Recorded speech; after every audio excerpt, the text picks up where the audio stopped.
Iyon, good morning. Napakaaga ni kabro ni boss. Taga Nueva Ecija to si bossing eh. Pangilang motor na tong dinala niya dito, pangatlo na. Yung nauna yon yung 155 niya na nakakulong-kulong. Pangalawa yung Wave 100. Pangatlo itong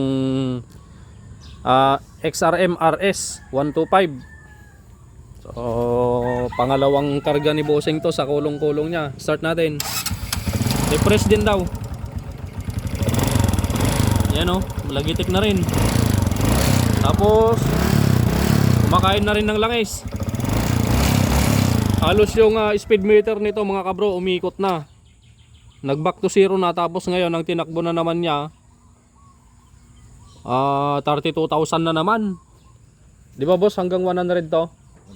100. Oh, tapos ngayon naging 32 na naman, so magigit 132,000 kilometer na yung tinakbo nito. Di pa nabubuksan yung makina. Yan oh. Ayan, so re-refresh. Ayusin yung lagitik. Okay. Yan si boss, good morning. Yanagan mo ulit ang boss? Randy, si boss Randy from Lupao, Nueva Ecija. Lupao, Nueva Ecija. Okay. Ayan oh, may sarili na siyang baon na kape. At tanghalian, yan si bossing, Boy Scout. Okay, palamigin lang natin yung makina nito, mainit kasi kinarga sa kulong-kulong. Nagets mo boss? Ayun, okay. So ito naman yung motor ni Boss Jason De La Cruz.